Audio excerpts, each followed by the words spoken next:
Hey everybody, it's Erik co-founder, partner of Village Global, a network-driven venture firm. And this is Venture Stories, a podcast covering topics relating to tech and business with world-leading experts.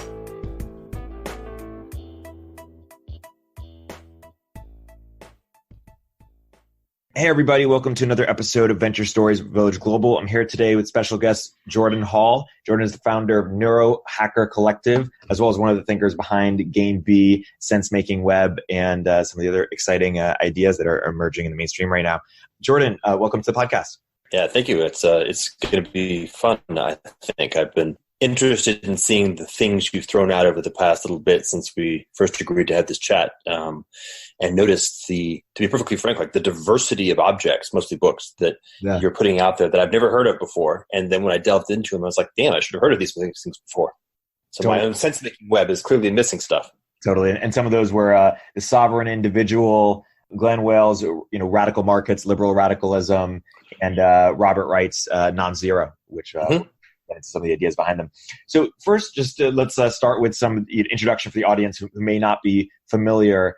If you were to characterize the work you've done since DivX, so the reading, the writing, the thinking, if you were to try to find sort of the underlying thread, what is the interest that threads the work you've gotten into since you were building companies? Well, that's an interesting question. So I think we can actually connect it to that. So the thing that was the most jarring, to be perfectly frank, that kind of kicked me into action was that there was something about the nature of the way that being successful in building companies ended up being distinctly unsatisfying. And most notably in the way that there was almost an inevitable breaking of faith with the community of people whose ethos had fundamentally been the thing that for a long time you were connected with. And so something that happens that as a company, a corporation becomes more successful, it has some weird, almost necessity to break faith. Google is maybe a case in point that will land with everybody, including Google employees.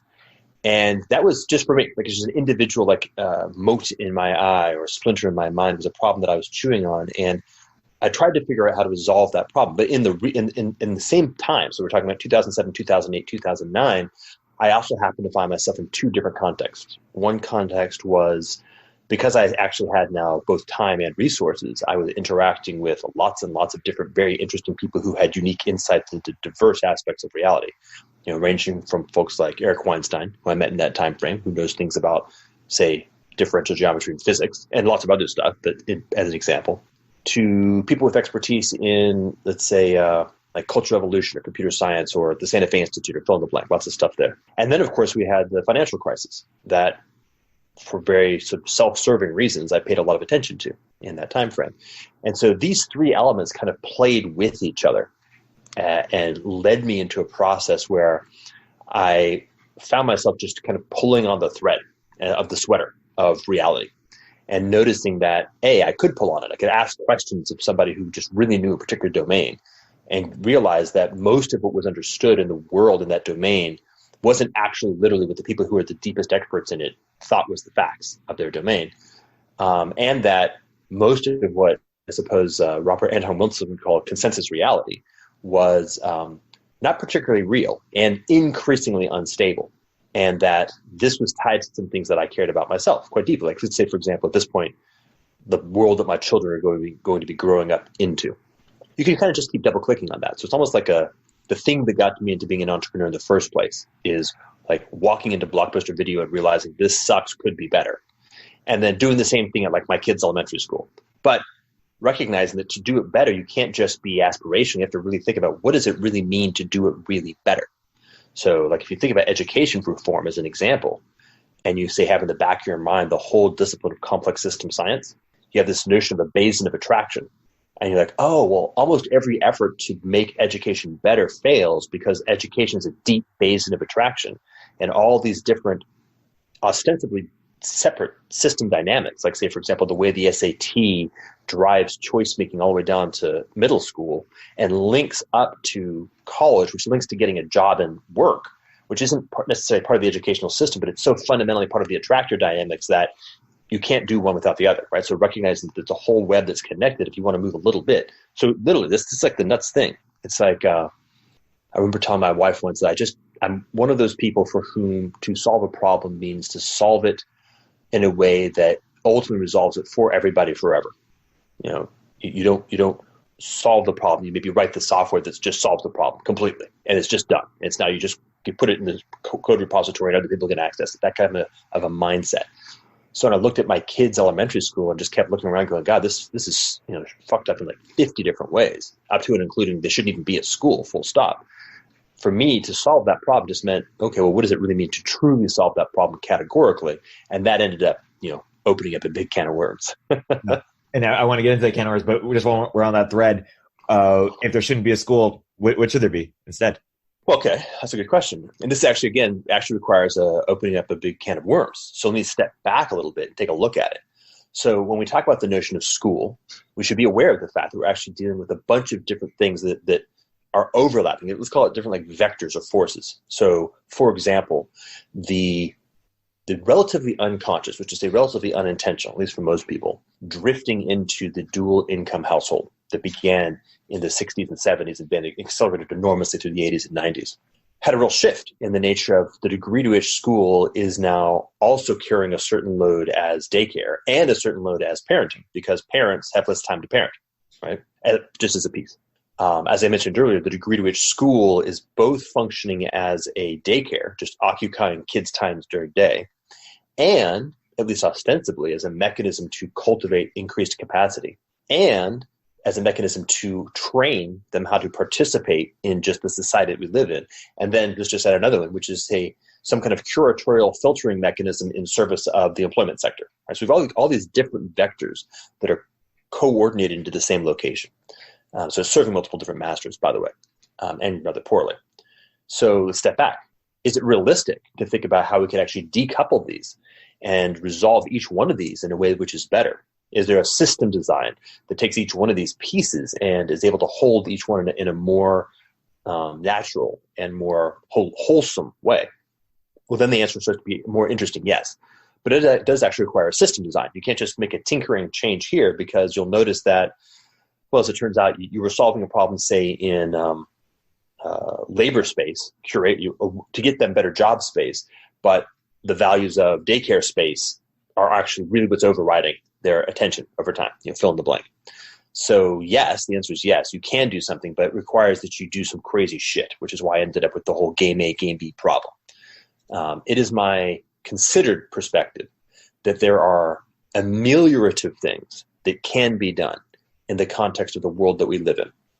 And there's probably one or two what we might call system upgrades that we could roll out.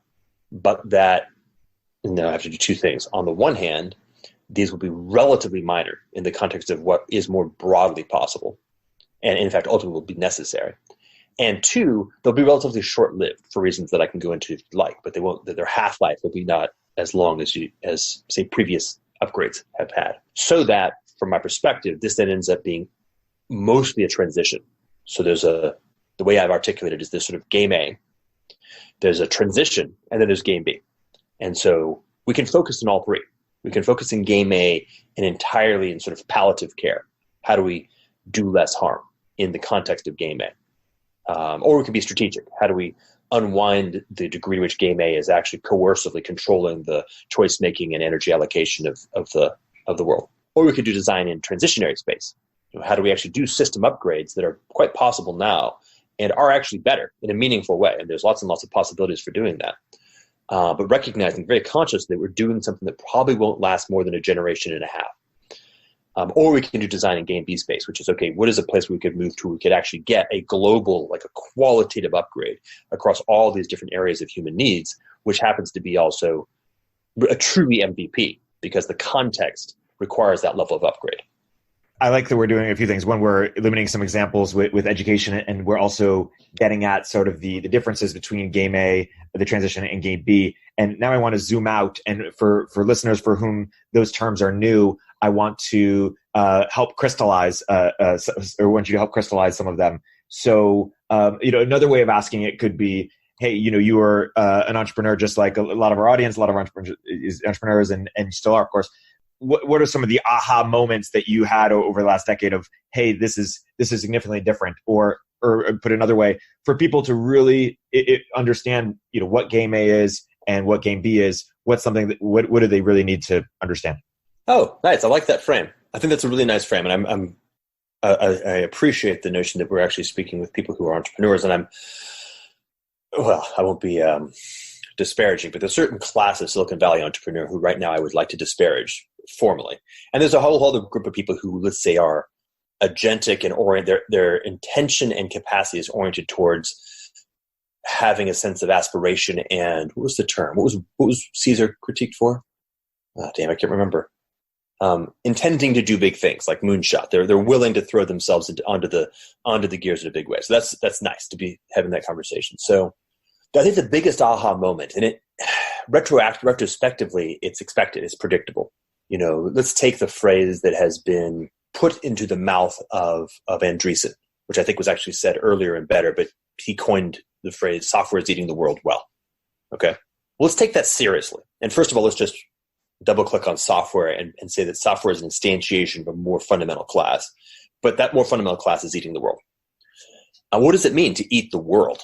Well, it doesn't mean stopping at newspapers, for sure, right? We've already seen it blow past newspapers. Well, what is the actual limit on that? Well, the limit on that is literally the fabric of reality down to the quantum level. Okay, well, what the fuck does that mean? Well, what it means is we're not there yet. We're not down to the level where software is literally eating the fabric of reality at the quantum level. We're somewhere between newspapers and that. But 2 points. One, we're somewhere, so we can begin to assess where we are. But two, it seems like it's on kind of a curve. And so the point where we are and where we will be, you actually have to be doing a little bit of Wayne Gretzky action to get ahead of where the puck's going to be on where we're going to be. So, for example, what was it? Well, 10 years ago, when I was really thinking about this stuff intensely, the notion that money, right, that fundamental piece of the fabric of the nation state was about to become eaten by software, or at least was going to begin the process of being eaten by software, was laughable. Right? No fucking way. Like, bald face, straight up, stone face, no questions asked, laughable, insane. And now it's sort of trivial, right? And it's funny in my life, the degree to which things have moved from impossible to trivial in, like, within a time frame that is a yawn, like a long span. Wow, a decade. We went from impossible to trivial in a weekend, essentially. Shit, I went off, took some heavy drugs, came back from Burning Man, bam. Now money is just software. How crazy was that? So that's one, like, there's a double insight right there. One is, where are we? And the other is the pace at which those things that seem to be the fabric of reality that we can simply take for granted become fluid and eventually even maybe become vaporous. So, okay. So we're at a point where, for example, the stuff that was at what I would call the social layer. Actually, can I back up a second? Yeah, this model I've articulated on YouTube, but I think I can do it quickly and it's useful. Sure, please. So I'm going to do this twice. So the first time is, let's just start at the top. You've got a 4-layer model. The top layer would be finance, so symbolic representations of economy. Then you've got economy, the real economy, capital, labor, people, talented skills, things like that. Below that, you've got society. So now you've got the political system, the legal system, the various institutional structures that we use to do our stuff. So this is now the set of institutional structures that run relatively unconsciously to go about actually processing the mechanics of society. So this would be things like the monetary system as a system, the legal system, the political system, the juridical, like all those constructs. The educational system, like all those system dynamics. Below that level is the cultural level. This is the even often more unconscious characteristics that are associated with things like deep axiomatic assumptions of what it means to be in-group and out-group. Basal values that more or less are assumed to be shared across the entire field so that we can actually move into coordination space pretty quickly, like the cultural layer. Below that, by the way, is the biological layer, and then we can go all the way down to the center of the Earth, again, at the quantum level. Now, I said I was going to do this twice, so I just did it one kind of from the financial down, and then just recognize that you can project this out to something like a sphere. So I did it as like a slice, like a cake slice through the sphere. But I can have other things at the surface level besides finance. But right now I'm just going to focus on that because it's concrete and easy. So if we say that software is eating the world, it's going to eat the world from the outside in. Actually, I think I talked about this on a video for Draper University. So if anybody's interested, I think I actually did a whole piece on that. And we can time it. So, okay, as it's moving from the outside in, we can look at where it is and progressively notice where it's penetrating. And in the past decade, it's penetrated straight through into the social layer. And we're hitting things like money and governance and law, like Ethereum smart contracts. Like these are things that are now beginning the process. We're in the early stages, but for those of us who are old enough to have lived through, say, dial-up modems and build your own PCs, all the way through to where we are, the point where things are being done by guys with scraggly beards and pizza stains on their T-shirts to the point where it's $1 billion company, you can kind of connect the dots. It's not that hard to ride the S-curve to a particular direction. So we're somewhere around this point of the S-curve in that phase, and probably not. And they seem to be happening faster. So that's an aha moment, which is to say, all these things around, say, the nation state, for example, or the Westphalian political consensus is now moving into the liquid stage. It's about to be consumed. And also, we're already noticing in the past, say, 5 years, the cultural phase is now in that process. And this is what I was largely writing about. So my Medium essays around situational assessment, the Trump election, Brexit, and things like that is recognizing that the cultural phase is now in the software meat grinder. And to some extent, things like CRISPR are a little, moment is to recognize first that notion that software is eating the world needs to be taken dead seriously. The second is to say, well, what's a meta concept of actually, what do you do? Like when things are moving into that level of change, is there a way to actually orient your choice making that is resilient to the context itself being moving from solid to liquid to gas, potentially quite quickly in the time horizon of your own planning environment, for example? So if Facebook's, transformation was, move fast and break from move fast and break things to move slow and build infra, and, we could talk about how satisfying or not satisfying that is, what is, the software eats the world transformation into something, what's the more sustainable version of that? What I hear from you on Game A is some version of what got you here won't get you there. And that was a little bit Facebook, move fast and break things to get you to a certain element. Now you need to do something different. We needed Game A to a certain element. Now we need to do something different. Yeah, you could say that about Game A in the sense that Game A got us here. It's not going to get us there. Then we have to ask the question: what is this? What is Game A? If you want to not use that to get to the next place, you have to be very careful about what is that. So the answer to your question is a very profound inquiry, but it's something along the lines of how do we actually become capable as individuals, and then ultimately as groups of individuals. Those are two moves that are important, of having let's just use the terms. These terms are not very good, but they're not terrible. The intelligence, and I'm here going to kind of invoke Vervaeke's definitions because his definition of rationality is strong. So let's say the rationality. How do we become capable of having the level of rationality necessary to guide both design and implementation of the total field of the object known as software, right? And again, remember, we're invoking a bigger concept in software. We're using that as a symbolic representation. So how do we become capable as individuals and as groups of having enough rationality to guide both the design and implementation of the totality of the object known as software, so as to deliver on something that is in fact actually sustainable at all over and in this case, it turns out to be an indefinite period of time. I mean, I can go into that last piece because it turns out to be quite a challenging conceptual landscape to walk into, but it's something like under conditions of accelerating change, things have to be awfully time invariant, if that makes any sense. Yeah. And while we're still in defining the terms for our audience, why don't we do our best to crystallize three, we'll do one by one. So what is the best way you explain, whether it's a metaphor, analogy, or for technologists listening and investors, what is Game A so they can better understand it, so they can zoom out? If we're going to say it's the thing we're not doing, what is that? Yeah, well, it's going to be a challenge for everybody, every single class you just mentioned. So I'm going to speak to you not as an investor, but as a biological being that happens to be in the world, and then allow you to be recognized that distinction is a distinction that's real. So there's two ways of saying it that I think are generally helpful. One way is it's literally everything that human beings, not everything, but 99.997% of everything that human beings have been doing to design our world for about the past 30,000 years.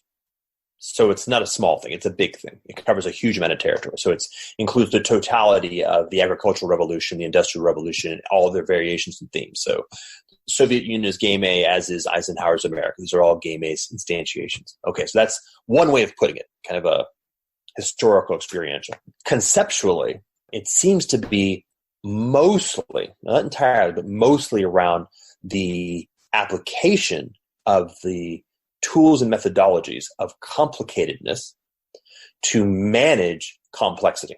And we can really double click on that if you'd like, but these are formal concepts that have been refined pretty nicely over the past decade and a half in the philosophy of science. Can we double click on it a little bit? Can you explain it a little bit? Sure. So here I'll reference Alicia Guerrero and Dave Snowden. Snowden's the person who I actually learned these concepts from directly. And then, of course, have delved into it enormously. But the basic framework is, let's just divide the world into two buckets. He divides it into four, but I'll just do two to make it simpler. On the right-hand side, we'll actually do complicated first, because we're, as humans, quite familiar with complicated. And a complicated system is a system that at the end of the day is finite and bounded, and which means that, for example, a number of different, and the causal relationships are explicable. They may not, in fact, be explicit, but they are at least in principle explicable. You can identify a causal relationship between the units, which is to say they are designed. A 747 and a sailing ship and the game of tic-tac-toe are all relatively complicated. Snowden makes a distinction between simple and complicated, and that's epistemological, which is to say within the context of your intelligence. If it's inside the boundaries of your intelligence, it's simple. If it's outside the boundaries, it's complicated. So tic-tac-toe is simple, Go is complicated, or at least chess is complicated. I think Go is also complicated, but I don't know enough about it to say that with precision. And so one of the things about a Boeing 747 is that, in principle, I could take the whole thing apart all the way down to components and reassemble it. And there's steps, there's algorithmic steps. Like I could run a software program, and in principle, it could do that whole thing, and it would work. And you could do it. And I can, in fact, point to a particular component and just ask, like, what's that about? And you can tell me with precision exactly what it's doing. Particularly if it's simple. If it's simple, it's really easy. If it's complicated, you may have to get a whole crew of people to be able to handle the complicatedness of it. Right? So that's complicatedness. Complexity is literally all the rest of the universe, right? It's reality as it really is. And some of the things about complexity are that it's not finite or bounded, and causation is strictly indeterminable, meaning that you cannot actually identify the causal, we call the efficient cause of any given event, and you can't precisely identify the specific effects of any given cause, right? So there's some notion, there's causation going on, but it's more than just like hard to figure out. It's somewhere in the zone of indeterminate. Like there's something about the inability to actually ascertain it at all that's intrinsic to the nature of the system, and it's evolving. Right? This notion of not finite and unbounded means that it's evolving. That the qualitative characteristics of the space, like literally phenomena that did not exist at all in universe, keep fucking popping up and changing the entire category of the game. By the way, at the microcosmic scale, all the way up to the macrocosmic scale. So sometimes just what we might call mutations, so changes in the characteristics on the interior of some complex system. Or we might have something we would generally call emergences, which might be the emergence of entirely new qualitative systems. So you say, for example, I've got hydrogen, helium, and gravity, and all of a sudden out of fucking nowhere I've got a star, right? And there's a point at which that wasn't the case, and a point at which it was, right? And prior to the existence of star in reality, one epistemological point might say, yeah, that was something that was possible in reality, but it wasn't actual in reality. But in any event, if you're just kind of sitting there as an observer watching it, the things that can happen in reality have just really, really changed a lot. Like, for example, you can have planets with Earth. So that's like the difference between the two. And there's actually a really interesting history of the relationship between the two, because I don't know if you know the history of nonlinear and complex and far from equilibrium. It's really like a fascinating space of time where up until the 60s or so, these weren't even really categories of thought. It's fascinating, actually, because so much of life is in the complex domain. I mean, most of the things we really care about are in the complex domain. But because Newton was so good at actually doing useful stuff, like building cannonballs, that we had this weird, like centuries-long myopia, where we actually began to think of reality as only that portion of reality that linear science could build engineering out of. So we kind of like sort of looked at say biology and evolution and sort of like, ignore that for now. Let's focus on, say, trains. Those are really killer. We can build faster trains. That'll get me laid or get me rich or get me powerful, whatever it happens to be. I'm going to ignore this problem, which seems quite intractable, and maybe put it in the epistemological category of we'll figure it out tomorrow. And then, of course, as it turned out, as the the science began to emerge in the 60s and 70s and then really ramped in the 80s, it was, oh shit, we forgot. Almost everything that matters is in this other domain, which is strictly nonlinear, for example. And so none of that science really can apply, but we can actually be scientific about it. We can actually create an entirely new domain of science, or many actually distinct domains of science, and bring a lot more of reality into our consideration.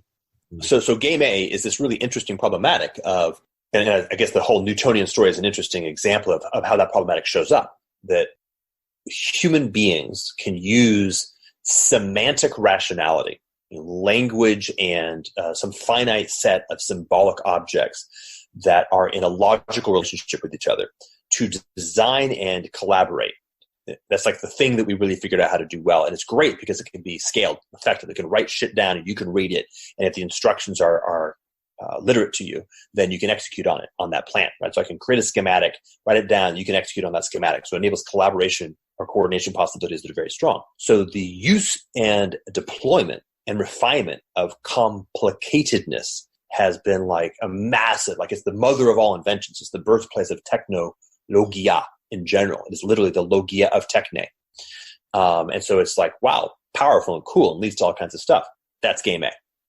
And now we've reached the end of that. Like the set of nested S-curves that are technologia in general is reaching the end of the meta S-curve of technologia. Game A is reaching a point where its boundary conditions are fast approaching for a wide variety of different reasons. And now this poses the, what might else be? And that's, in some sense, was the real question. The inquiry of game B was like more of a design space. What is a design space that is not game A and which is adequate to be able to resolve the various problems that we can identify as design constraints of any viable game B, like is actually in principle capable of managing the problem of software reading the world. That's one design constraint. As you spend time in that design space, you can actually begin to get some real interesting answers to the question. But that's the distinction, right? It's actually literally a theoretical distinction between a concrete definition of a system design toolkit, game A, and all the things that it can be and where it's headed, and then a sort of a meta design document of what this sort of thing must look like for it to be a meaningful endeavor at all. Right. And I want to, great description. I want to zoom out to talk about something you talked about earlier, which is somewhat of a frustration, I forget the word you used, about some element of the Silicon Valley entrepreneur sect. Let's get into that sort of criticism or wish for change there. Is the problem that it takes software is eating the world very seriously without fully thinking about or even understanding the repercussions there, or get into what you wish the Silicon Valley entrepreneur that you are frustrated with understood better? Nice. All right. So I'm going to have to bring out my pitchforks. Yeah, and torches. Yes. So let's start. I will start at the top. And here I will invoke the patron saints of Steve Jobs, Bill Gates. Yes. I'm going to make a proposal. I'm going to make a proposition. The proposition I'm going to make is that there is a vastly more sacred and meaningful thing that archetype is intended for. And I'm going to tie that actually to the history of biological evolution. So the proposition I'll put in place is that way back, before game A actually, the human species, which is obligate band, right? We are people in groups, in family groups, kin groups. We hit on a particular solution. The division of labor is coded into us in a pretty meaningful level. Whether it's epigenetic or genetic, I'm not quite sure, but there's something about different people are actually designed for different aspects of being human in coordination with each other. And in that, I'm proposing, and I've had proposed for a long enough time that it should have been thrown back in my face if it was way off. So if I'm going to say that it feels like reality is saying that it's giving me a nod here, that there's a particular typology. I'm going to just call it the shamanic typology to invoke something. There's probably a little bit more to it. It also shows up as the poet, the artist, the visionary, but also a particular flavor of entrepreneur. So I'm going to say that Steve Jobs is a member of that typology. And this particular typology is responsible for insight, is responsible for actually being the sysadmin of the source code of culture. And that's a sacred role, right? Culture generally runs as just code, and people interact with that just code, and it kind of works okay. And it probably has self-modifying elements built into it. But at the end of the day, sometimes the sysadmin has to come in and do a major update or a patch, or sometimes even a complete reboot, depending on the context, right? So if you're running Eskimo code, and it turns out that for whatever reason, you're going to need to migrate down to the Sahara, your sysadmin actually needs to do a comprehensive system redesign. You're actually going to have to expand, bring in a whole bunch of other folks who have that typology, build an entire software architecture group, and you redesign your cultural code deep, right? Deep code. And then you've got something that works, and then you're back in business, right? So I'm going to say that that's the thing that ultimately we're holding in trust. And there's some really powerful stuff that comes out of this model, by the way, which is the ability and the permission to actually generate bespoke protocols for communication and the capacity to do it. Many people critique me, for example, for speaking in a way that sounds really weird, both in terms of tone and in terms of vocabulary. But what I notice is that some people, it sounds very natural, and they actually begin to nod their heads, and then they sort of bark back at me with their variation on dolphin speak, and it turns out I can understand what they're saying, and something really powerful happens. And I think it's kind of part of this thing, that we're supposed to be doing something because it's time for a pretty significant system upgrade. And that's what we're supposed to be doing. So that's the first part. That's who you are. If that's who you are, that's who you are. And to not be carrying that sacred trust is a deeply ignoble thing. That's one. Two, you might not actually be that. You may be a faker. There's a lot of people who have come in and simulated that because that's a good game to play. You know, the kind of typology that probably should still be stealing everybody's money by virtue of being an investment banker. Sometimes discovered that pretending to be an entrepreneur is maybe a better gig for some reason. Maybe it feels like they can get better social currency. And so there's a lot of folks out there who are actually just pretending to be this thing, this typology. And of course, the niche of entrepreneurs begun to become, it's complex, right? Some people who are entrepreneurs in the very positive sense they are there for sure. But there's a lot of other people who are simulating it and who are playing the role of the artifact of the archetype. And then you've got the third, which is, I'm going to call them the slavers. Is that a good term? Or the beguilers, also known as the venture capitalists. So I'm looking at you guys. Not all of you, but most of you. Which is, how do I create a mechanism to capture, let's say, 22-year-old shaman? Jim Morrison is a similar example in a different subdomain. Generate a context that harnesses and yields the potential of this thing, but instead of pointing it at what it's supposed to be doing at its most profound capacity, turns it into something that turns a water wheel that generates this sort of more of, right? So instead of getting the thing that Peter Thiel kind of constantly gets frustrated about is that we haven't done anything interesting or new for like 30 years.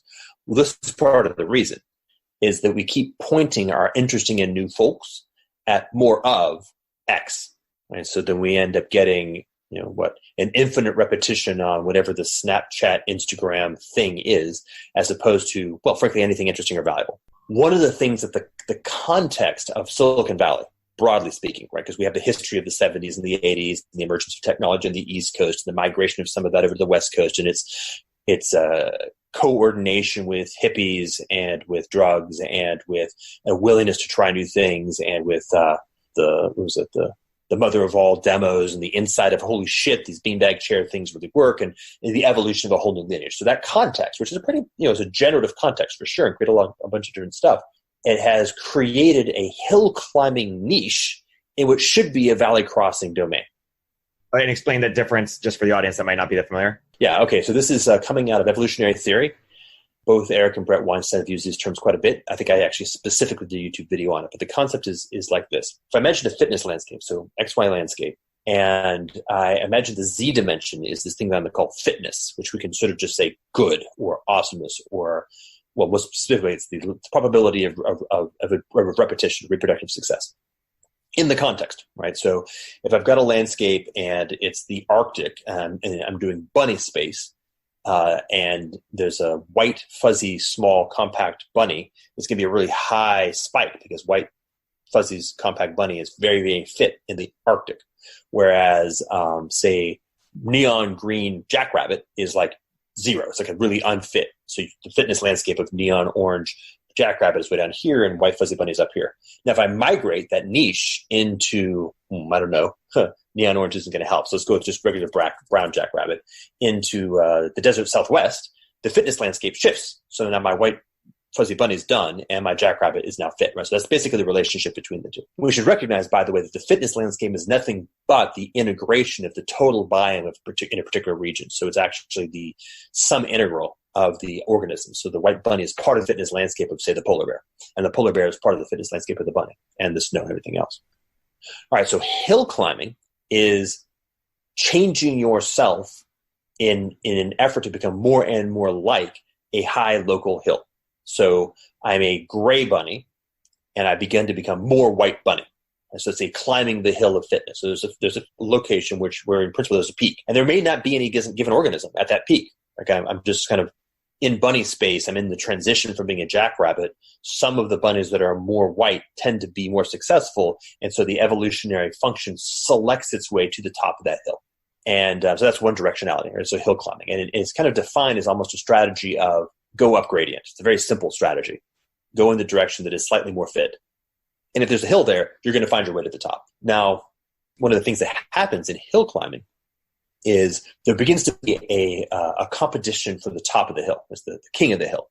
And one of the characteristics of the niche is that to the degree to which there is really a relatively static niche, more and more organisms are going to begin to find themselves competing to be at the top of the hill. So it's also an optimization component.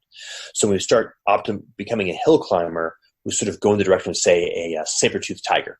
And you can see like going from jaguar to saber-toothed tiger is this going from like 95th percentile to 99th percentile in a given hill of feline peak predator in the context of Paleolithic North America. It's crucial because as you move more and more up the hill, you become more and more optimized and less generalized. So that's attention. And Vervaeke who invokes this in cognitive space. So it's an interesting cross-correlation, and they're very tightly linked. So that's hill climbing. I'm going to come back to niche construction in a second because it's important. Then you've got valley crossing. So valley crossing is sort of the inverse direction. It's actually go down in fitness. Right? So you're actually heading down some local gradient and possibly stay down for some period of time under the long game expectation that there's a higher hill yonder. Right? So here's a classic example. I'm a white bunny in the Arctic, but things are warming up. The niche is changing, and I notice for whatever reason, right, I'm obviously anthropomorphizing, but evolution somehow notices that there's a strategy here or there where becoming less white, which for a while actually is heading me down. It's still the Arctic, where it's still cold, it snows a lot, is part of a longer game. Because if I make it through the valley of death, which sucks, right? It's not going to be easy. But if I make it through, then I'm the brown jackrabbit as the niche transitions into being the desert. And now massive explosion on the other side. And because this kind of a dynamic, and that's just one example. There's many, many other examples. Another example is just a straightforward global local optimum, right? We actually hit the local optimum of gray bunny, and we're all kind of like bouncing around that hill. And it turns out to get to white bunny, we have to go through a downgrade because it's a shift in the pleiotropic. So you actually, to get from gray bunny to white bunny, has to go through pleiotropy. You've got these weird like white and black patches that temporarily make you unfit, but eventually you select out the black patches and you become white. So that would be a global optimum. But all the gray bunnies are like, fuck that, dude. I'm not going anywhere near that. They're focused on hill climbing. So that's two fundamentally distinct relationships to evolutionary possibility, and each one of which is more or less adaptive under different contexts. So when a particular niche is relatively concentrated for a relatively long period of time, so if I just draw my XY, I've got a big hill, and it's really tall, and it just stays there forever, welcome to hill climbing land.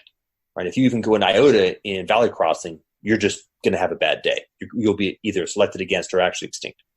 By contrast, if it's like a fluctuating ocean where there's just like minor hills rising here and there and going away, welcome to valley crossing land. Like even spending an iota of energy or time going into hill climbing mode just again means you're going to lose. You have to get really, really good at the context of valley crossing. So here I just have to add this last piece because it's such a good fucking toolkit. And if anybody who has it and you didn't watch it in other places, this is a good thing to have, is niche construction. Right? We organisms are not just receiving our niche. We are part of, and in fact, to some extent, can actually shape the niche directly. And so beavers creating dams change the riverbed into something, or the river niche into something that's more amenable to beavers. Humans do this a lot, right? In fact, you might say this is one of our biggest problems. Game A has given us way too much power to niche construct. And in particular, let's just kind of use a different metaphor. Let's talk about in cultural evolution, the great moderation of the 80s to now-ish has been a consequence of niche construction, so that the cultural, political, economic niche that perhaps maybe should have gone through a big change in the 70s didn't. And so the guys who had climbed the hill, who'd achieved a level of selective advantage in the social context of the 70s, they were able to hold a niche instead of it going into desert, stayed Arctic. So they could keep winning because they had a capacity to control the nature of the niche. And so what happened was the valley crossing capacity in humanity began to get, in some sense, artificially selected against. Like starting in the late 70s, perhaps, and I certainly proposed this, and I think Erik does as well, we should have been going through a valley crossing exercise where the valley crossing typology, A, won, like it actually saw it was more successful, and then B, as a consequence, renewed the cultural fabric into something that was more responsive to what was really emerging. But instead, we engaged in top-down niche construction. We held over a period of decades something that was effectively and increasingly super salient, hypertrophied, and increasingly fragile simulacrum of the 50s, 60s, and 70s. And in so doing, we did two things. We artificially selected for hyper excellence, hyper hill climbing, and artificially selected against valley crossing. Right? So poor Steve Jobs, instead of being able to be a true valley crosser, had to become a tech entrepreneur, right? Which is like the minimum viable characteristic. Take maximum capacity for true valley crossing, which is real, right? The innovation of novel technology is definitely valley crossing, but still fundamentally in service of the machinery of the 70s and 80s, right? And ultimately legible to the capital machinery and the commerce machinery, the marketing machinery, the educational machinery, all that stuff, like still in service of that particular mechanism, as opposed to actually being able to go down to the deeper code and renovate that deeper code in a way that was even more fundamentally adaptive to what could have been in that context. And so what happens is you get a choice. You can have, as an entrepreneur, particularly say around the turn of the millennium, and really 2010-ish, like after the financial crisis became, really, really artificial. You could either go, well, I'm going to try to sort of trod the path of authenticity and, really do the work and valley cross my way through this thing. Or I can punch my ticket and take the elevator straight to the top of the mountain. Right? It's not just a hill, it's a mountain. And a bunch of good folks named venture capitalists and angel investors and strategic advisors are lurking about, looking for people to put on the elevator. And if I can find my way onto the elevator, I get to be the head of a unicorn. If I can play the excellence game, I can play the hill climbing game hyper optimally, even though I'm not necessarily doing something truly meaningful in the world. I'm doing something that is perceived as super salient in a culture that's no longer deeply connected to deep reality. And so I'm beginning to select for simulation as opposed to for reality. And this is, I think, the last great seduction, and hyper problematic, of course. And so paint me a picture a little bit of what it could have looked like if Steve Jobs and the other, like-minded folks were actually valley crossers. How would the world have changed or look different from as we understand it today? And then a different but related question is, let's say, all the technologists and investors listening say, okay, Jordan, we're on board. We see history in the present the same way you do, and you're describing it here. What do we do now? What would it look different if valley crossing would have happened? And for people who want to maybe valley cross now or get on board, what can we even, and I know it's early days and we're just starting to think about it, but how do we get started? So the answer to the first question is actually kind of a very interesting turn.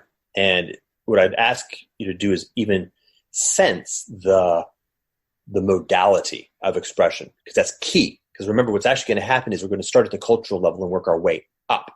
There's a tendency, and I'd point out this tendency, to think about the future in terms of the superficial artifacts. And that's not the point, or the present. Right? So today is not today in a meaningful sense because we have cell phones and not, say, for example, flying cars. That's not the answer to the question. Right? The answer is not we'd have flying cars instead of cell phones. Although, in fact, we might, but that's not the point. It would be a vastly simpler, more wholesome, and more meaningful world. Right? That's the key distinction. That's what happens when you hit that fork, is that you take the stuff from the depths of that model, the depths, the 4-layer model, and you move it from the bottom up. You actually debase cultural currency in exchange for maximizing or supporting financial currency. And I can do this in 2 moves, actually, because I think the first move is kind of concrete. People can get the sense of it, and then step it back 5 decades. Because I think it's kind of the same move that's happened over and over again, which is why we are where we are. So let's take a look at 2008 financial crisis. And let's compare that to 1929 financial crisis, or economic crisis and financial crisis commingled. So, and think about our 4-layer model. So when you have a financial crisis, it hits at the top. The financial system sees it first, it responds first, stock markets collapse, whatever, right? Things like that happen. Now, in some sense, you've got a choice on how you want to respond. You can respond to the financial level, or you can actually let the financial level burn like a forest fire. Right? You can try to come in there with a bunch of stuff and put out the fire, or you can let the fire burn at that level. If you do the former, you will, in fact, at least if you have enough tools to do it, you can actually put out the fire, hold the financial system. But you're doing it at the cost of, for example, using strict Austrian economics as a model, you're doing it at the cost of reducing the market's capacity to actually engage in efficient allocation of resources. You're injecting false signal into the financial layer, and so now the market's no longer as effective at actually knowing where the resources should be allocated. Now it's actually sensing whatever the choice making was that's now injecting false signal into the market as signal, and it can't tell the difference. It's incapable of it, and so now you're starting to get economic allocations that, in fact, are inefficient. They're wrong.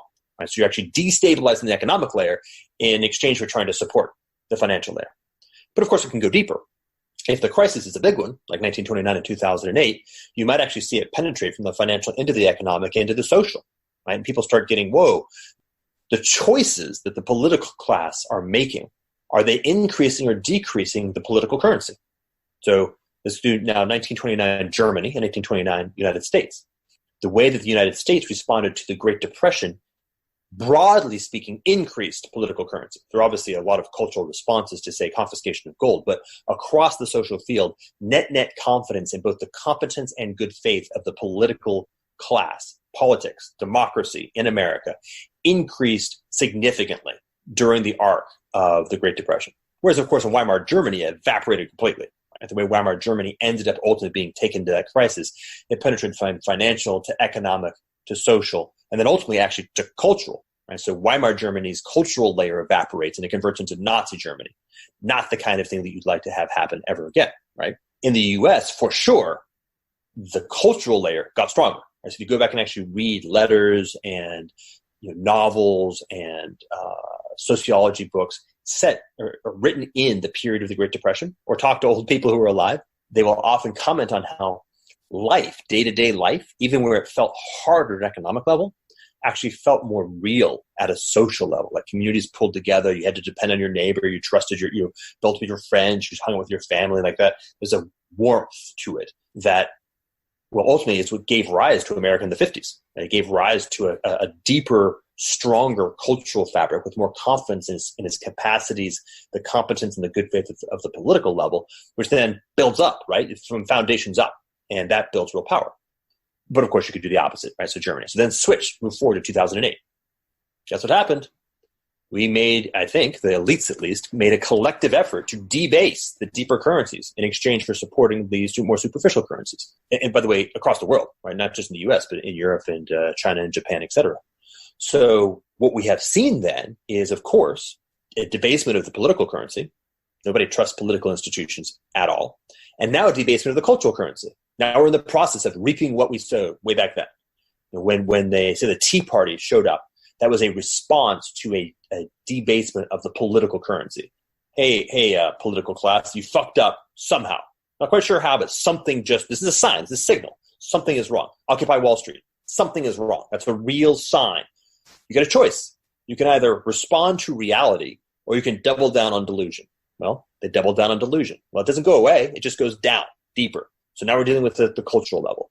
And of course, if you power through the cultural level, at least with human beings that currently exist, you're going to be operating on the biological substrate. And the biological substrate, for example, is obligate tribal, which is why ethno-nationalism is beginning to rise.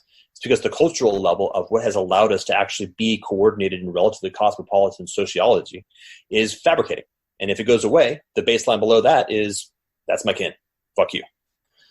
Which is, by the way, I mean, that's predictable. You can predict that. In fact, I did predict it and tried to shout it from the rooftops back in 2009, but the folks I was talking to didn't care, or at least didn't change their behavior. So we got here through many different stages of this game A story. So this is why I want to say game A, because what would the world look like right now? So if we hadn't engaged in that top-down niche construction, which we can also just call delusion, we can use the individual cognitive psychological model because they're very similar. The socio-cultural model and the cognitive psycho are not quite isomorphic, but they're very metaphorically connected. You can learn a lot. So as a culture, as a society, we engaged in hardcore drug abuse to enable ourselves to not live in reality for decades. With somewhat obvious consequences if you think about it in that fashion. If we hadn't done that, a lot of stuff would have broken. A lot of stuff would have broken in the 70s and the 80s. Like, it would have been pretty scary and pretty nasty. Like, we would have had deep cleansing economic crises that would have crashed. Probably the entire banking sector would have just gone away. And is that also what you mean by drug abuse? When you say, you mean literal and metaphorically? Like economic, Actually, yes, both literally and metaphorically. So metaphorically, we did say fiat currency, shifting from the gold standard to fiat or obligate fiat, and then from obligate fiat to petrodollar, and from petrodollar to whatever the fucking thing we're doing right now. Self-conscious delusion. It's kind of an interesting story we have right now, and then actual drug abuse, right? Both causally and effective. So on the one hand, a whole bunch of cocaine really helps fuel this sort of set of choices. And a whole bunch of Oxycontin and oxycodone is now part of what is enabling people to simply be not well, and meth and in the delusional landscape that is the structure that we happen to have still be holding on to. So if you could imagine, and there's actually some really nice novels that were written back in the 50s and 60s that if you just kind of like drop into those spaces and feel the texture of it. In fact, even last night, I just found myself on YouTube watching like 1955 to 1965, like candid camera in black and white. Feel the people on the other side of that camera.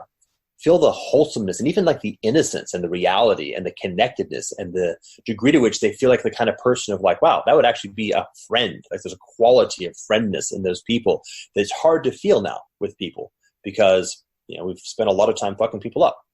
So wholesome is a good point, and connected. And by the way, vastly more well-positioned to actually make the transition that we're talking about, because you wouldn't have to go back and recapitulate. You wouldn't have to recover wholesomeness before you could step forward. You'd have that as a foundation. So things like really hard, complicated problems, like how do we actually solve, say, the relationship between our complicated system and the complex psychological environment? Think about like the 70s NASA mindset, just upgraded by 40 years of racked real capacity, sitting on top of a substrate of a culture that was deeply solid in a political economic system that was functional. Like, not functional, but hyper-functional. Just take those two things, right? You'd have a bunch of can-do smart people who know how to collaborate without defection, who can actually think about reality without marketing, know science, and can actually cooperate across distinctions. Like, simple stuff, I guess. But the kind of thing you need when you're trying to tackle a big, hard problem. And the problem we're dealing with is really big, hard. Like, wicked problems require that kind of a concept. So that's one side. I can go into more of that if you'd like, but it's sort of the vision that Roddenberry put into Star Trek The Next Generation, that spirit, the spirit of it, more than the artifacts of it, would literally just be the world we're actually living in, with a pretty high degree of confidence. Like, we had the baby boomers really, really amazingly despoiled their inheritance at a level that is, well, if we make it through this, we'll go down as the single greatest since maybe Rome 3rd century, and maybe full stop. Okay, so next, what do I do? Well, it ain't easy. There's kind of two moves, to be perfectly frank, and then the third thing that happens. The first move is, what's the phrase? Recognize you've got a problem. Let's just do AA on this. Yeah. And a big part of the problem is malware. So we are all running a lot of malware. And this is malware either because it's just not fit. It was just bad code that is just kind of stuck in the system. Or because it's actual malware. Like, it was actually injected by malevolent actors to jack our system in some way. And variations in between. Like, there's, say, for example, go to college is malware. I think probably well-intentioned. Like, I don't think it was intended to mess you up. But it's malware. It's how do I say this? That code runs way too much choice.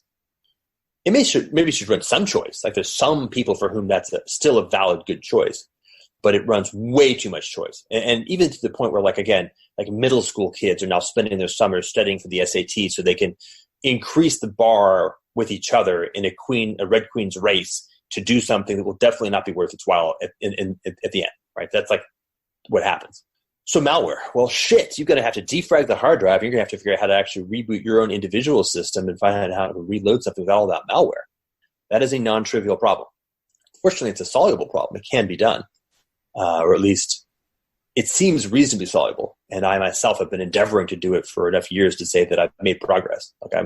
And this is the goal of Neurohacker? No, this is one thing that Neurohacker was created to help with.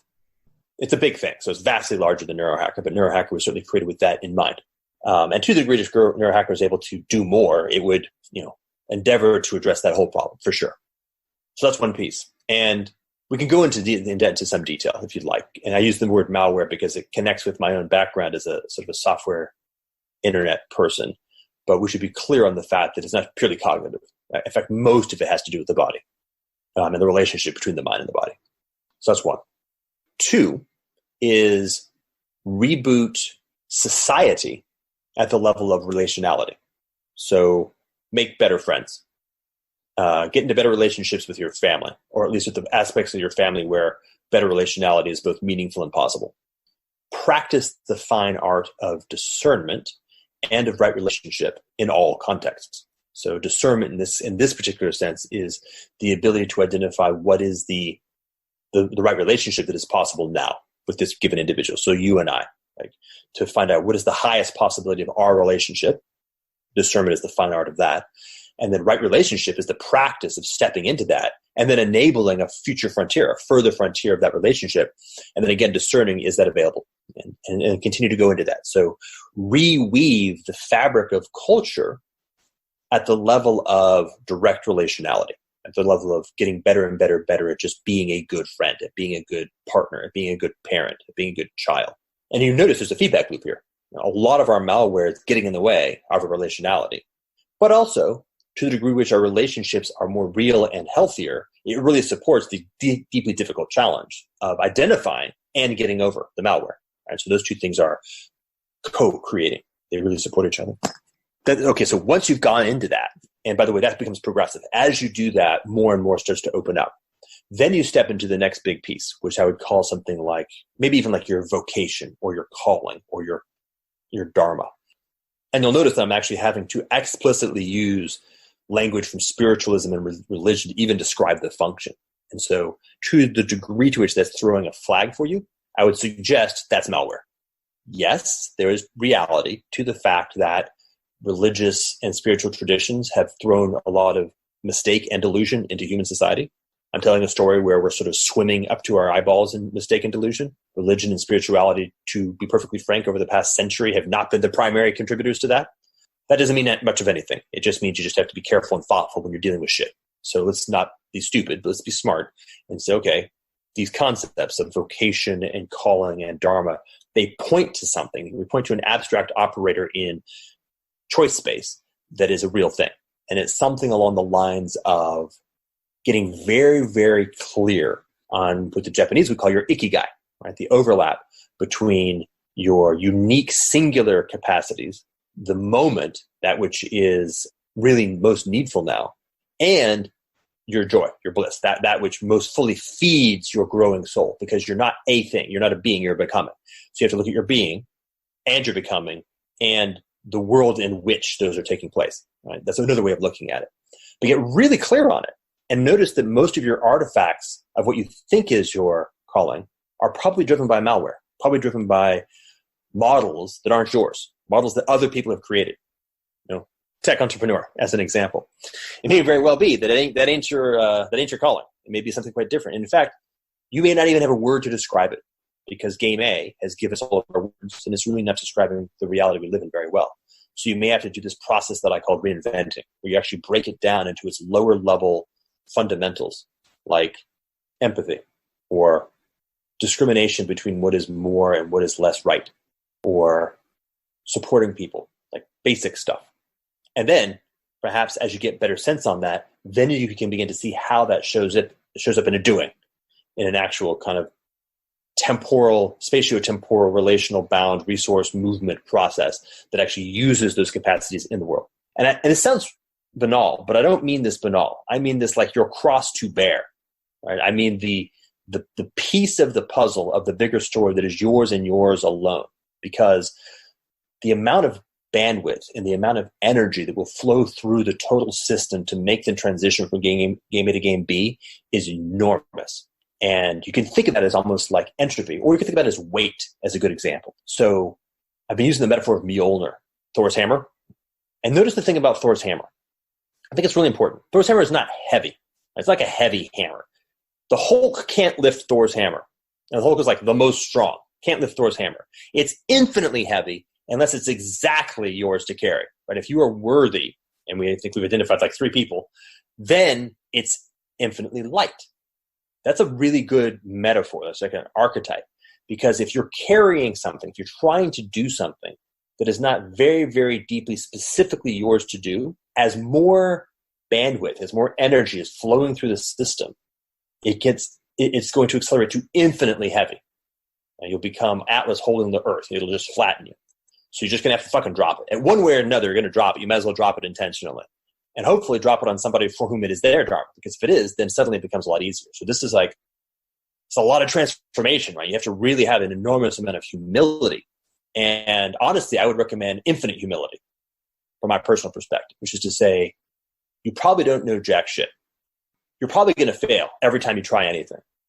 I don't mean I'm saying this in kind of a harsh way, but yeah. I don't mean in the sense of like self-loathing. I just mean to really, really recognize that the thing that got you here, this is particularly true for, say, like the billionaires of the world. If you happen to be a truly successful tech entrepreneur, the models, the frameworks, the habits, the strategies, and by the way, a lot of the relationships that got you to the top of the local hill are almost certainly not going to be in service of where it is we actually need to go. They're just hill climbing. It's a hill. You need a valley cross. So they're going to get in the way. And you're going to have this voice in the back of your head saying, hey, dude, I fucking made you $1 billion. That private island and that jet, how can you possibly throw that away? Fuck that. This is all wrong. Just keep taking the drugs. It's going to be okay. And by the way, oftentimes for real. Burning Man just having finished. So that's a big deal, right? Stepping off your high horse and recognizing that you may have to actually go back into child's mind. And child's mind is no fun thing. And child's mind is vulnerability, innocence, and radical incompetence in the face of a gigantic world and no parents to be found anywhere. But to accept that, step into it, do the work that needs to be done to free yourself of all that which ostensibly may have actually gotten you to singular greatness, but nonetheless no longer serves you or anyone else. Rebuild the fabric of relationality for real, which, by the way, money and power and fame might very well get in the way. And then begin to discover that piece, which may in fact not be the least bit interesting or the least bit glorious, that is nonetheless precisely and exclusively yours to do. And with utmost humility, bring it in with mastery. That would be my recommendation.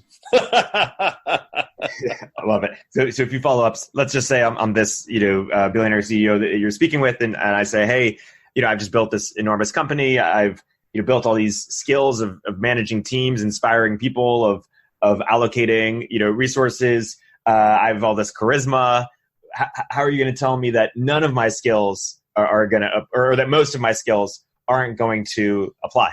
Yeah. Well, there's really 2 pieces to that answer, because in some sense it's not true, right? In some sense, some portion of it is probably deeply, fundamentally who you are, right? And so let's not forget that. Whatever the journey that got you here, hopefully you weren't fucking faking it the whole time. You probably couldn't be truly successful if you were, right? It's hard work being Elon Musk. There's no way that he is faking it. He is pushing himself to the utmost. But there's 2 things to keep in mind. One is you probably have ignored other important stuff on the way, right? You've been engaging in hill climbing, which means you've been optimizing. And a lot of that optimization has left a lot of stuff on the wayside. So you're not whole. You are one of Nietzsche's monstrous reverse cripples, giant capacities in some areas and micro or non-existent capacities in other areas. And those other areas are part of who you are, right? So you're going to have to actually drop your amazing meta capacities, crawl into these other aspects of yourself, really, really inhabit them.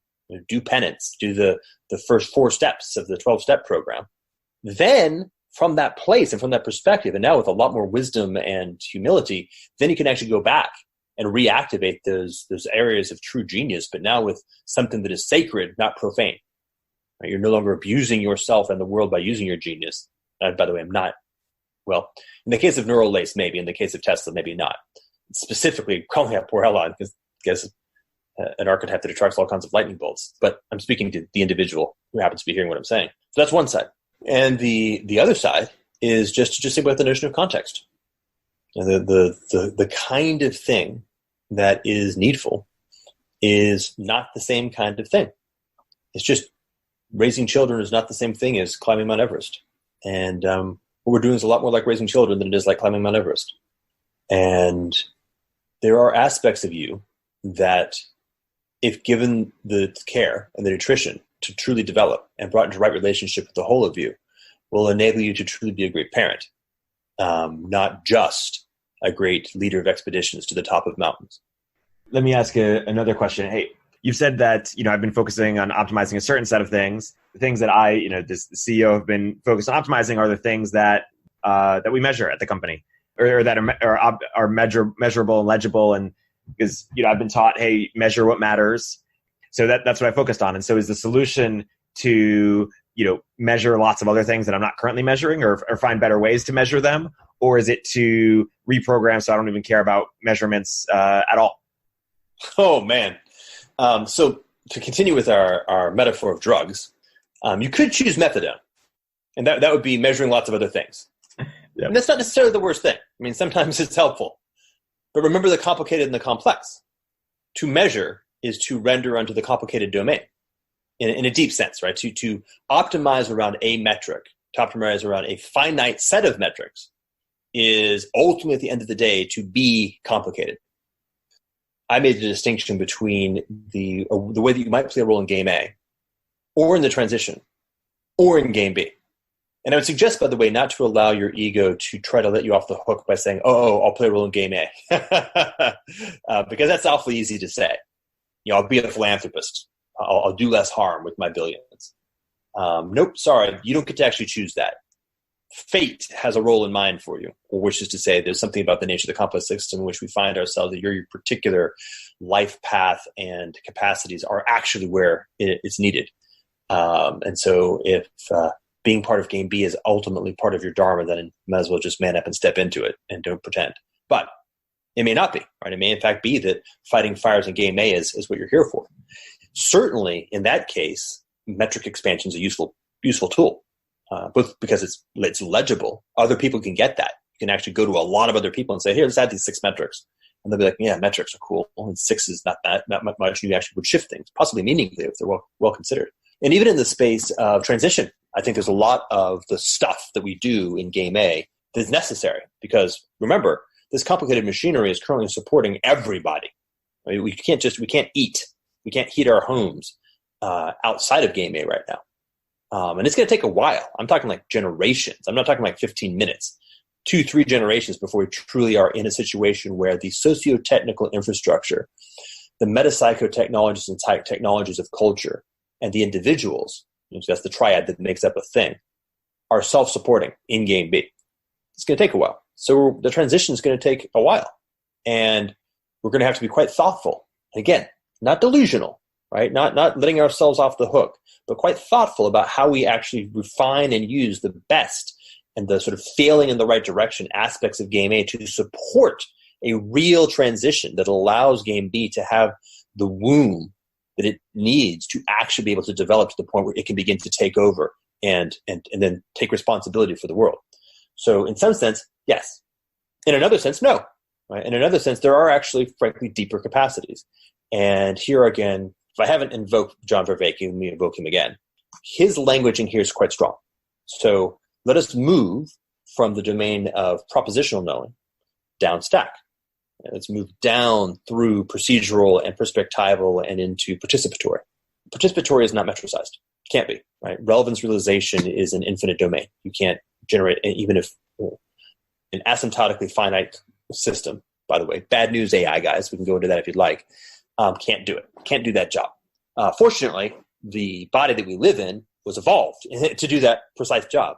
So building good instincts, learning that intuition is a real thing, right? It's not a made up thing, and it's not also a magical thing. It's just a real thing, as anybody who's ever done anything meaningful knows. And learning how to actually use the whole of your instrument, the whole of your embodied mind in world to make effective choices is the real answer.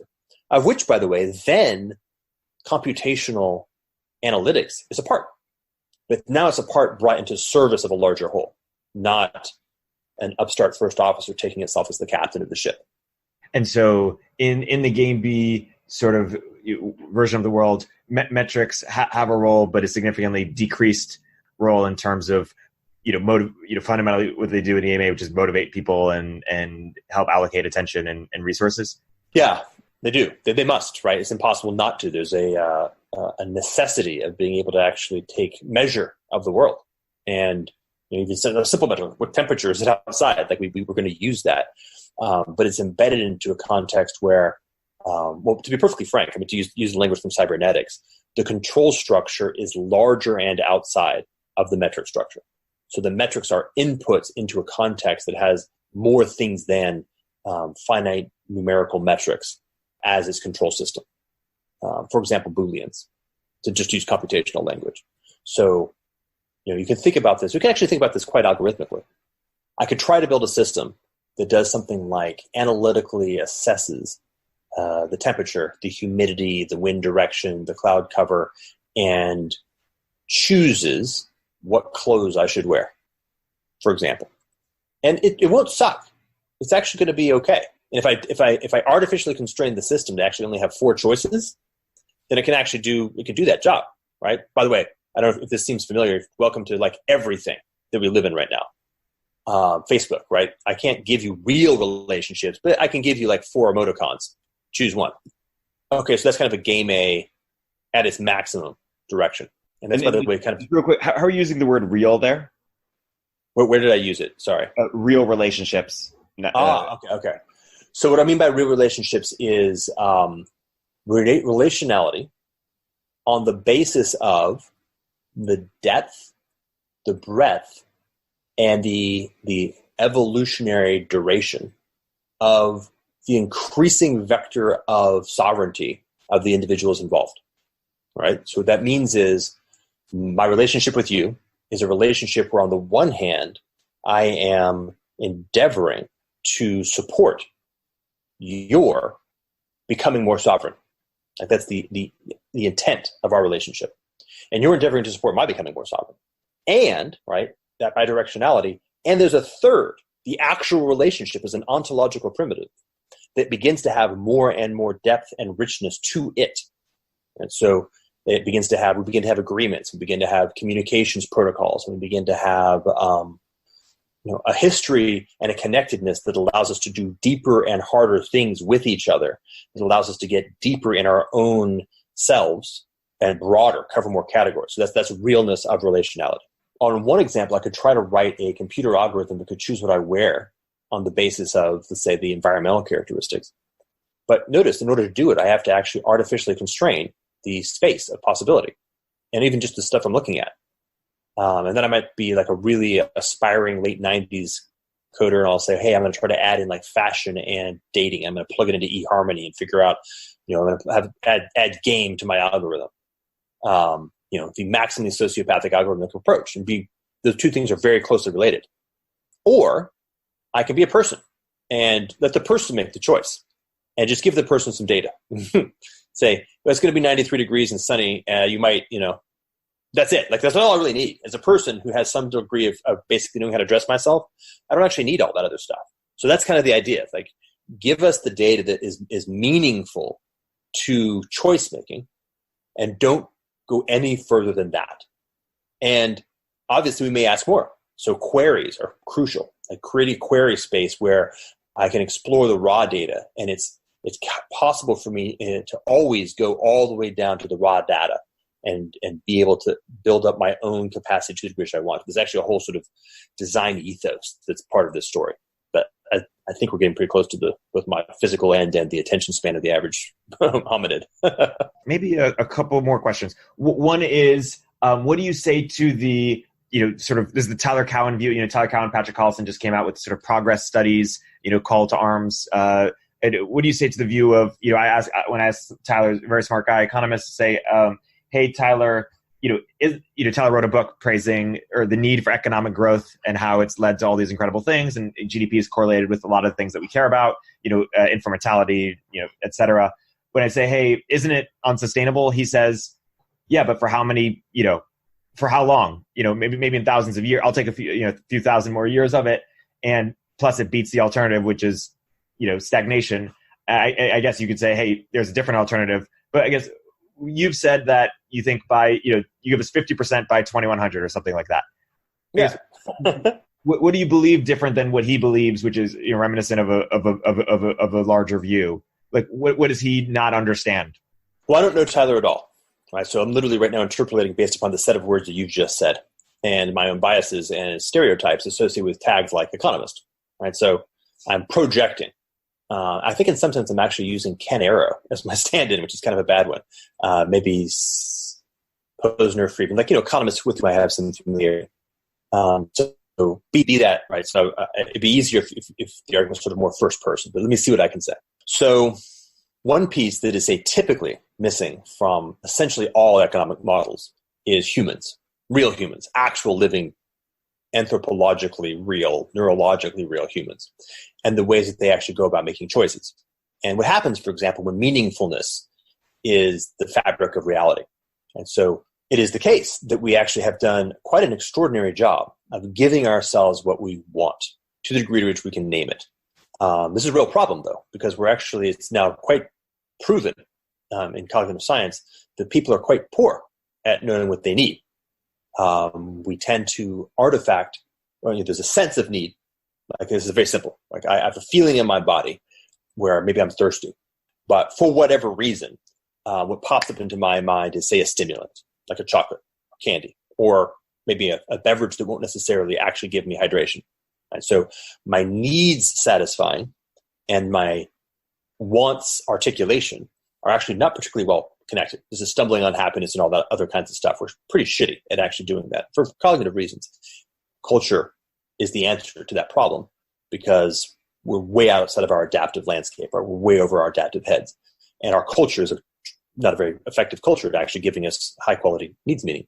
So the degree to which we've actually hypertrophied both our capacity and our intensity of meeting our wants without being able to actually have full symmetry of that capacity to actually meet our needs is, it's the scene from Scarface with the pile of cocaine. Yep, you have successfully been able to get a giant pile of cocaine. Well, that's true. It leads to scenes with machine guns. So that's one piece, right? And I don't mean that to be superficial. What it means is just take a broader view of the cognitive neuroscience. Take a broader view of the anthropology. For that matter, I'd say also take a broader view of things like the way the complex, like the stuff that Jeffrey West pointed out. That's another good one. Let's just take a look at that. So when a city turns into a corporation, two things will happen. One is it will experience a brief golden age. The second is that it's already dead. Once the golden age is over, it will go through collapse. And by city, you could also just say nation, community, even a body, human. There's something about this dynamic, this relationship, and it's the complex, complicated thing, right? Once you have generated an optimizing function in a complex system, you will for sure get that optimization. You will then have something that looks like a golden age, but only within the phase space of the metrics that you're actually optimizing for. And you will for sure have killed the organism. Now, the question is, for how long? Well, here's what's quite interesting. Again, almost back to West's stuff. This was one of those things that happened. Like, I actually interacted with Jeffrey's stuff back in 2006, I think, like at a conference, or not even a conference, like kind of a closed group where he was giving some of the first stuff that was going on in the context of cities. And he kind of mentions a passing because he's British and he's a physicist, so he kind of doesn't like to hang his hat on things that aren't able to be very micro concrete or rigorous. But he mentioned 2045. He mentioned that, as they were doing these curves, they noticed that no matter what you did, even if you kind of created a new S-curve, the meta S-curve kept going to infinity, or in this case, termination at 2045. And I was just sort of, I paid attention. My ears perked up at that. So I paid a lot of attention. I spent a lot of time at SFI and engaged in a bunch of different groups. And what I noticed was that that kind of a thing kept popping up from different methods of analysis. Not exactly 2045, but like things where different methods of analysis showed a collapse event, some sort of accelerating breakdown from multiple different directions that ended up co-involving each other and therefore an acceleration in that range, like 2035, 2055, for like 9 or 10 distinct domains showed up that kind of a thing. So I kept paying more and more attention and kept working on, okay, what's a broader theory that might explain this? But I would just look at Jeffrey's thing.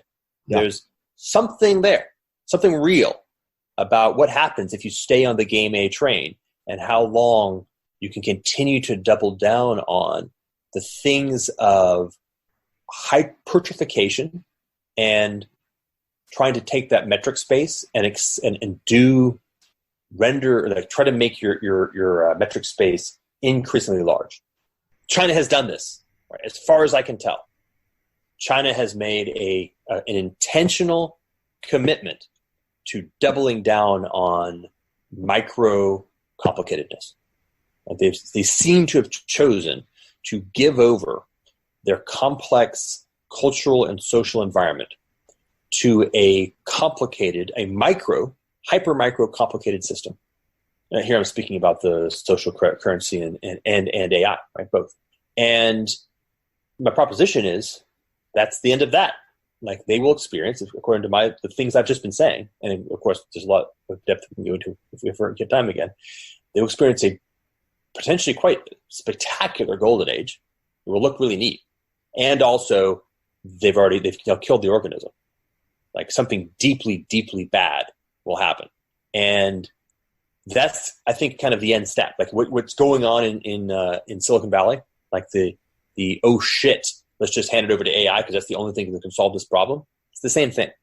Right? To the degree to which the AI that we are building is strictly algorithmic, it's strictly causal, it's strictly complicated, no matter how nuanced and fast, I don't care what your clock speed is, there is a qualitative distinction between the complicated and the complex. And it will not get you there. It will actually ultimately mean that when you finally do hit the wall, that hitting is the end. It is the last. It's like really bad. The longer you delay actually kicking the habit, the harder the come down. So that's the metaphor. And I see that as sort of China is like the Black Mirror come to life in some ways. And what I see Game B is describing is like what could White Mirror look like, or what could the alternative? I'm not sure if you're familiar with the TV show Black Mirror. I've watched exactly 2 episodes, so I have some sense. Yeah. Okay, so that leads to last closing question. Let's get you out of here. And this is a perfect segue actually, because what encouraged me to reach out to Tyler, whose work I followed because it helped. One, I found it interesting, and 2, it helped justify my work. Hey, I'm a venture capitalist. Economic growth is good. I'm contributing to that. That makes me feel good.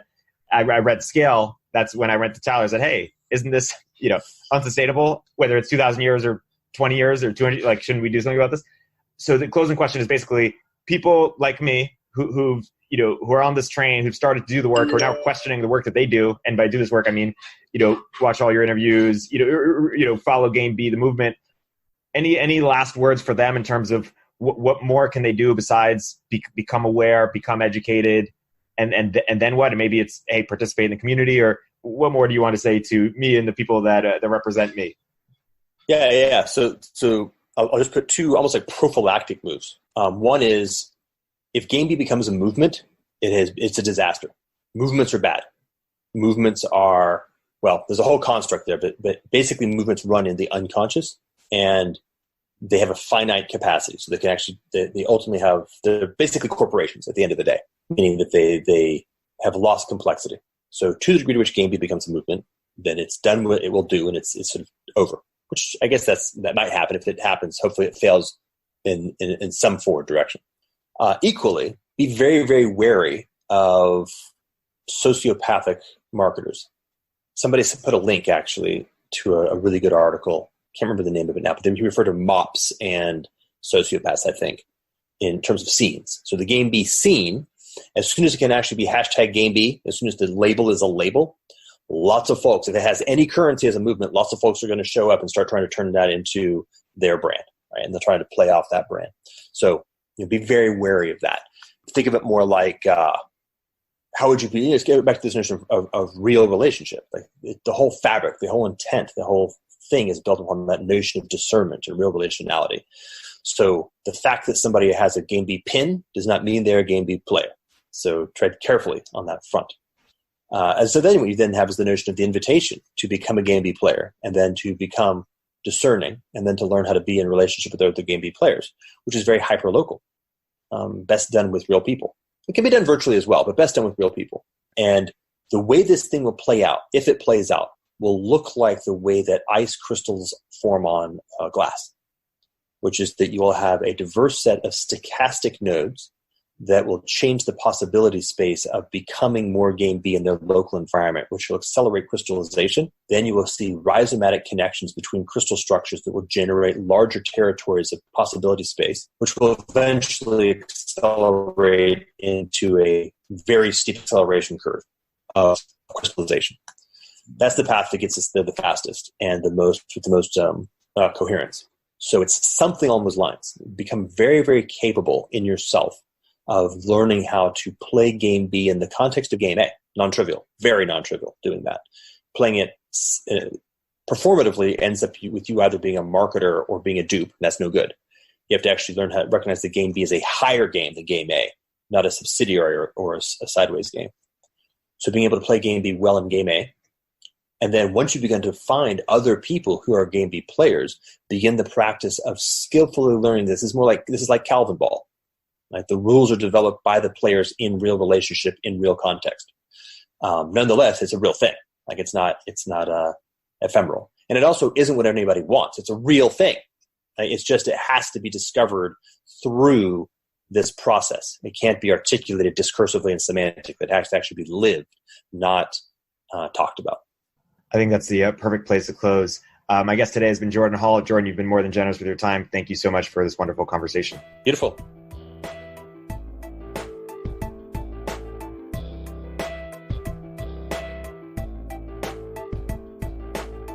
If you're an early stage entrepreneur, we'd love to hear from you. Please hit us up at villageglobal.vc/network catalyst.